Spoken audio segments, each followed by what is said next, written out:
Hello. All right, we're going to try something different, right? Aren't we? Aren't we beautiful? So I'm not even going to try to milk her until she's eaten those vitamins and minerals. I'm not even going to mess with her. And then, once she eats those, then I'll clean her. Because she's hard-headed and she doesn't want to eat the good stuff first, because I know it doesn't necessarily taste like you like it, right? And you're a little bit kind of spoiled, but you're beautiful and it's okay. The ways of the world. So, let's see. I don't know. Let's see how you've done. I mean, she's really leaning over here. So she's like, milk me, mama. Come on. I'm ready to get this started. She's all the way over here, which is an indication that, yeah, you... I don't know what game you're playing, Mom, but so far it's working. Right? Now you're frustrated with me. Don't get frustrated. Don't get frustrated. That's just the way it goes, right? As the world is burning around us, we will attempt to get into the psychopathy of Cinnamon and find out what exactly makes her tick, right? We know what makes, what's that? Neil deGrasse Tyson. Oh my goodness, that man. He will argue about everything, won't he? Like, nope, it's just a matter. We're a matter. We're physical. I don't care how it happened. We're just going to deal with this. Do not ask me any questions outside of that, because I will get frustrated with you. I get frustrated with anyone who wants to use their imagination. What are you, crazy? That man has lost his mind. He is angry at the world. I don't know how you wake up like that. He's like a bad dad figure that is constantly ridiculing. Uh-oh. Is that some deep Mika psychopathy right there? Is that what makes me tick, Cinnamon? Are you ready for some regular food? I haven't even touched you yet. I haven't even cleaned your teeth. Not at all. We've just been talking, right? Okay, crows, you all need to come protect the chickens wherever you are. I hear a big bird. Come on, crows. All right, Mama, you ready? Let's see. You touch. Hey, that might have worked. You're not happy with the way that things have worked out, but I am. Okay. So now I have just the regular stuff now. There you go. There you go, Mom. Is that better? Okay. We're going to start the process. And little dude back over here is like, y'all are taking too long. I'm not happy about this. All right, Mama, here we go. Now we're going to start the process. Anyway, so I was watching Kurt Jumongle. So in my awakening process of drinking from the fire hose, I started watching TOE, Theories of Everything, with Kurt Jumongle, I think is his name. And he speaks way over, well, he used to speak much more over my head than he does now.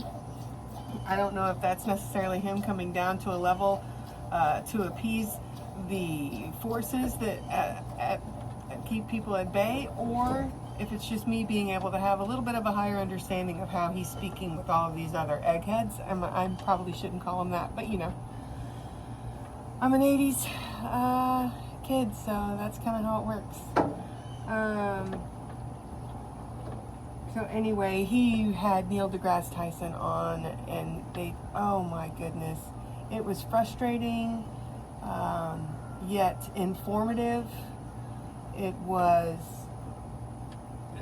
I did a lot of talking to the phone when I was watching it, so it's pretty good. I mean, really, you want to get some views and get Neil deGrasse Tyson, it's almost like he wants to offend. He doesn't, I appreciate him having something to stand. I appreciate him standing on what he believes in. But what I do have a hard time with is how he constantly interrupts. Right when somebody's trying to get to a point, he interrupts. Like, no, your question's wrong. It's like, dude, you can't tell somebody that their truth is wrong or their question is wrong. It's their question. Don't take that away from them. It's horrible. I think it just, for me, my opinion is that it shuts people off from asking questions. It shuts people down from the ridicule that they're feeling, the energy that he was emitting during that whole interview process was like, wow, you are really angry and frustrated, and your first choice of words was that of frustration and ridicule, and it was like, wow. And then he'd always fix it. No, that's probably too harsh. Yeah, because you're actually listening to yourself for a change, because you're right, it is too harsh. Or was that all on purpose, just to inflame and inform the audience and actually create that energetic portal to come through there and fill whatever void that is?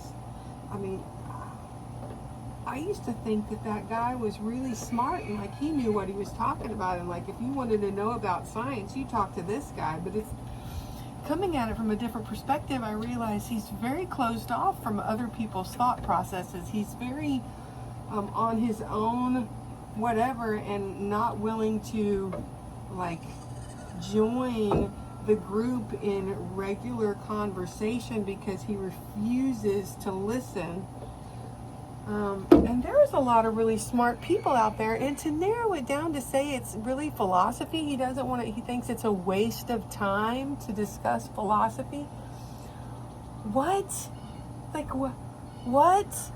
One of the things that separates us from all other beings? Can you believe that, Cinnamon? Oh my goodness. The one thing that can separate you from everything else, the consciousness that is you, the unseen world,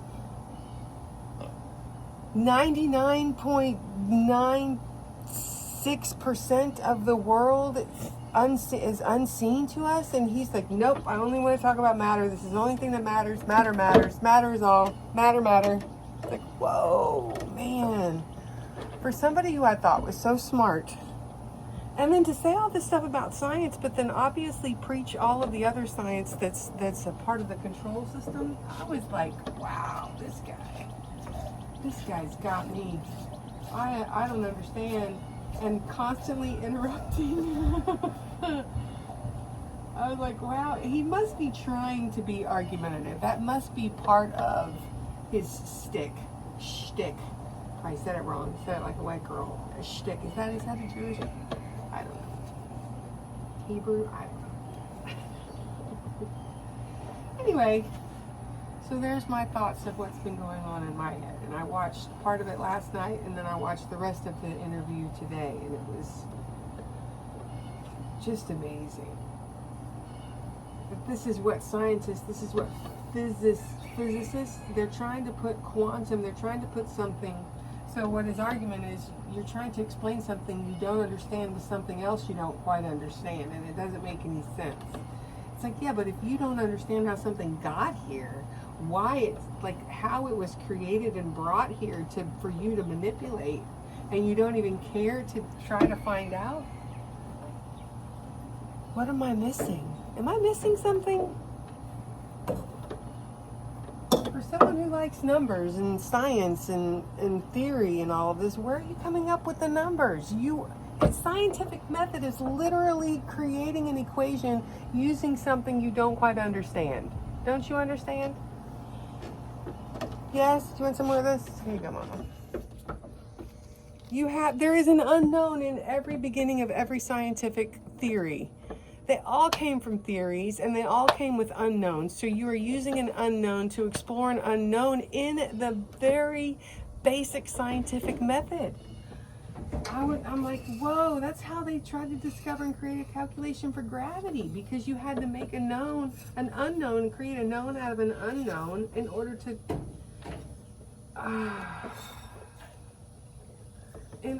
postulate a theory. And then those theories just became facts, still using those unknown numbers.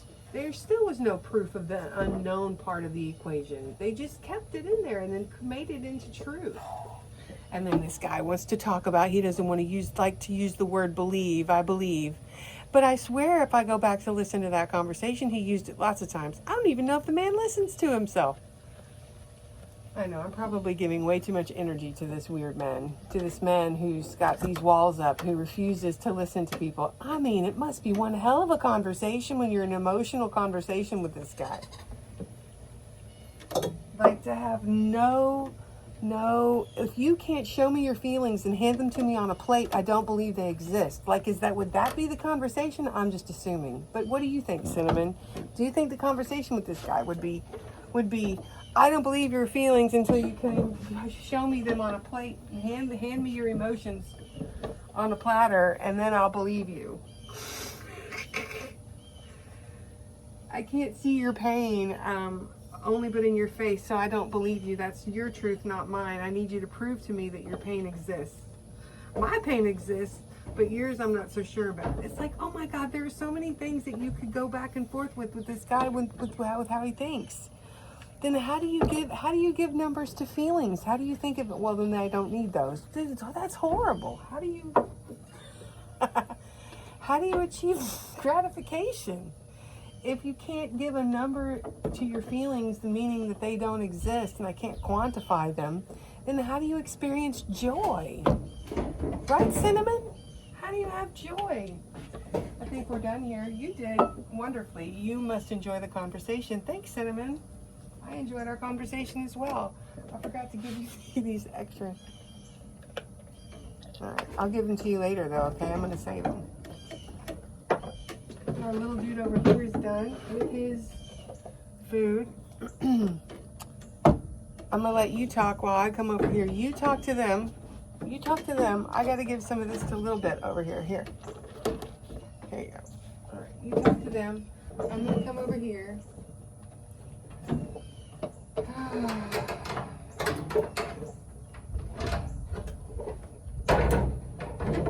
So anyway, there you go. Thought for the day. How do you quantify an emotion? As a scientist or a physical matter-of-fact person who's a scientist, a physicist, only studying the physical world because that's the only thing that's quantifiable to you, then how do you have an emotion of any kind? How can you have joy or sadness? Because if you can't quantify it, it doesn't exist. Oh my gosh, it just doesn't make any sense to me.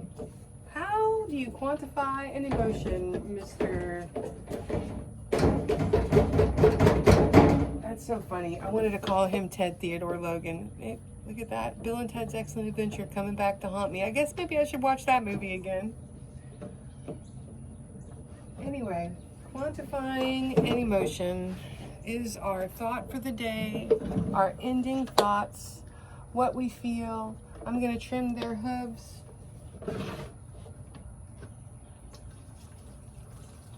Do one last cleaning for you. You did very good. You gave me 34 ounces. I'm happy with that. I'm really happy with that. Thank you, ma'am.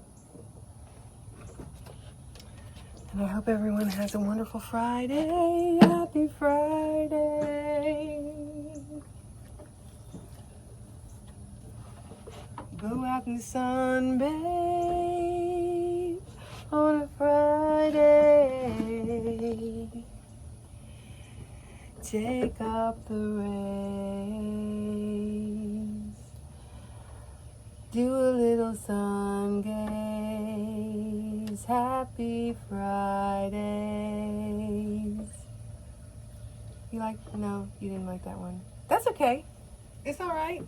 Just make it up as we go along, as long as we're singing a song. Oh my goodness, that rhymed. Did you hear that?